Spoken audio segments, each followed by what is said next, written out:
I really can't stand this brand of edgelord horse shit, but I'm more torn about this episode than I expected to be. Rachel being kind of dissociated lent a lot of atmosphere to her alone scenes, and the overall situation felt like a product of someone's paranoia during internment at a psychiatric hospital, having no idea what's going on and finding that perhaps their best interests aren't at the heart of things. This side of the show was relatable, creepy, and cool. Everything else was a dumpster fire. Scythe Boy has one of the most obnoxious voices I've ever heard, and every bit as annoying a personality. When he turned out to be a main character, I was more shocked, confused, and terrified than Rachel was. Dr. Guy wasn't much better, and when his tongue came out, I was wondering what the hell the tone of this show is even supposed to be. It sort of bounces between Silent Hill and Danganronpa. I'll admit that watching this dude take a scythe to the chest put a smile on my face, even if the blood spray was as uniquely awful as the Sega Dreamcast background art, but what carried me to the end was the relative lack of dialogue or answers across the episode, which I doubt will be a trend. If y'all make me watch more of this, here's a list of my biggest fears for episode 2. Number 1, I'll have to listen to the Scythe Guy talk. Number 2, a bunch of shit is going to get over-explained. Number 3, any new characters will be just as bad as the ones we've already met.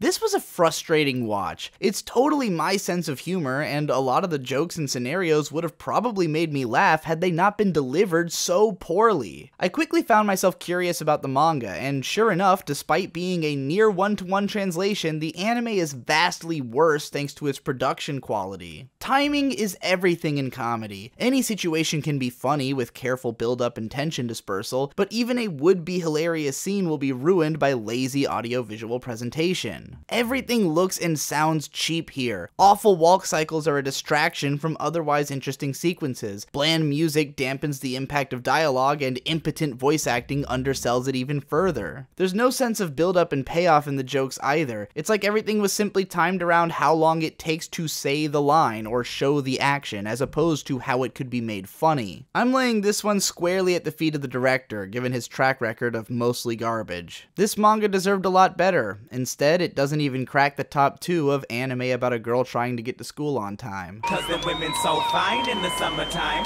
turn a 6 to a dime in the summertime, motherfuckers still die in the summertime. This might be the fastest I got bored with the new show so far. It's such a transparent fanservice vehicle that lending it the pretense of being character/sport driven is a waste of time. It's aesthetically all the fuck over the place. Every once in a while, the weird color filters, random CGI, and pretty unique character designs conspire to form a decent looking image befitting of the summer season. In fact, the more I watched, the more I wished it was the perfect sunny day accompaniment. But most of the time, it's just atrocious in every way.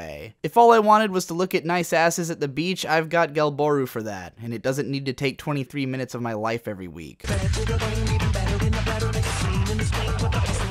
Call me a cheater, but I already talked about the first volume of this manga on Manga Mondays, and I don't feel like repeating myself, so let's just address how it was adapted. I said before that if this became an anime, it would benefit greatly from color and motion to bring the setting to life, and in making it easier to tell what the hell is going on moment to moment, and I was right. I also said that they'd probably have to cut a lot of the interesting educational content because it wouldn't fit the pacing of a TV episode, and I was also right. Between these factors, it's hard to say which one is better, but ultimately, I just am not invested enough in this franchise on the whole to feel much need to continue it. I feel like this would be great for kids, or anyone who really loves human biology, but I feel exhausted with it already.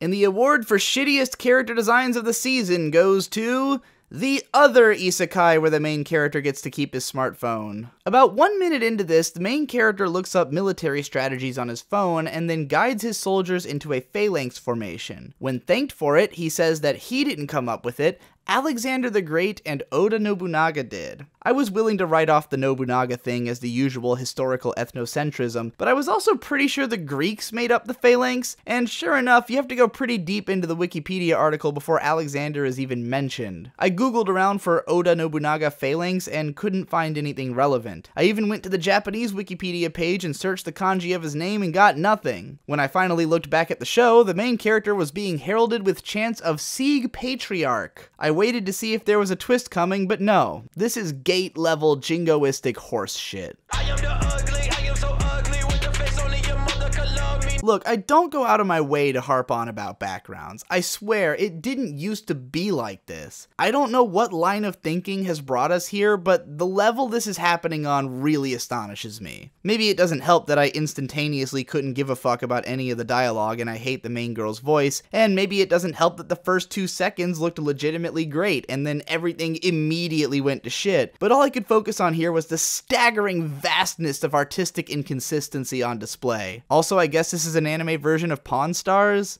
Okay.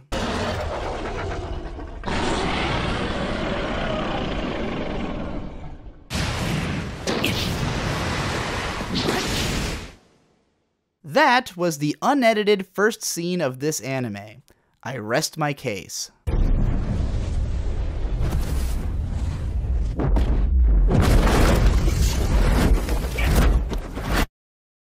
Better. This one is written and designed by the guy who made Lucifer and the Biscuit Hammer as well as Spirit Circle, and it shows. Unfortunately, it feels like a moving manga despite being an anime original. The overall directing is pretty weak, plus the color design and overall aesthetics sucks. These factors make me unsure about the series in the long term, but despite that, I enjoyed this episode and was very intrigued. Mizukami tends to create conflicts wherein the hero and villain are consistently unclear, but the characters and their motivations are vibrantly realized. Here, a lot is left to mystery, yet the nature of the alien technology, seemingly absolving humans of psychological traumas for reasons yet unknown, is captivating. I'd describe what I've seen so far as X-1999 by way of Fooly Cooly, yet for an episode with so much content, I really left with little idea of what's actually going on, and was okay with that. Megane-sama was a real Megami-sama, and there's plenty of fun dialogue which doesn't necessarily translate all that easily, so I hope you know some Japanese. I love the really out there design elements, but am as of yet unsure about the mecha designs or the fight animation. It's really a wait and see with this one, but I'm kinda hopeful.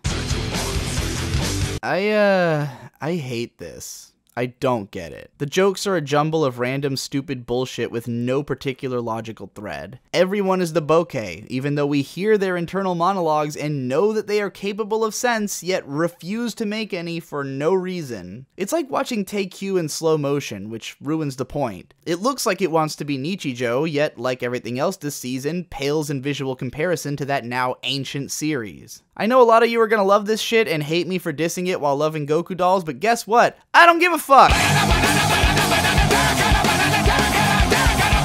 Are we really so starved for concepts that we need a mediocre adaptation of a mostly forgotten 30-year-old manga? This thing feels dated in every way. Thematically and tonally, it would have been trendy in the early 90s at the latest, and visually it might have seemed cutting edge in 2008 and then old a year later. Call me a cynic, but I can't shake the thought that MAPPA took this on to capitalize on their reputation of selling gorgeous blonde-haired gay men to the West. But none of the heart from Yuri on Ice has made it into this series. Aside from the occasionally fun-looking, colorful take on New York City, nothing about this grabbed me whatsoever. Just one of those days where you don't wanna wake up.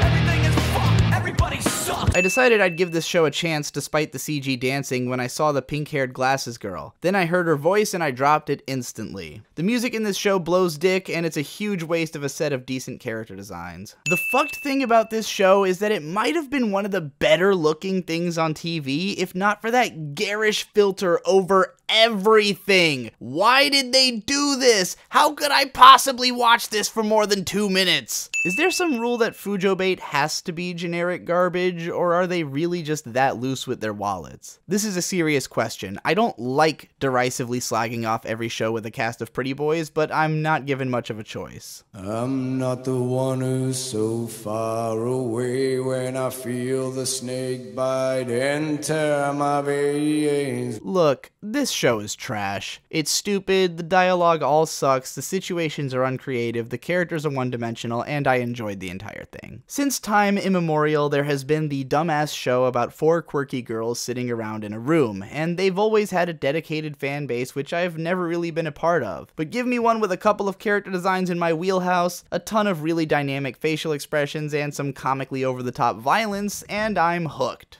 In many ways, this is a style of anime I've been envious of. A decade ago, I defended shitty late-night anime in the name of context, reminding that Japanese viewers don't necessarily give every show their full attention, or have to look at the screen to understand what's going on, and I got to enjoy this episode that way, kind of half-attentively glancing back to take in the faces and funny moments without really paying attention to the dialogue, since it's repetitive and simplistic enough to follow anyways, and the payoffs of hilarious bloodbaths at the end of each scene got some solid laughs out of me. If I get voted to stop talking about this show, then I'll probably just drop it, but for now, I'm taking whatever sick pleasure I can out of what increasingly looks like an abysmal anime season. You already got the anime of the week in part 1. I'm not ready to lower the bar enough to attach that moniker to any of these shows yet. Hit me up on Patreon, on my playlist, you know the drill. Good night.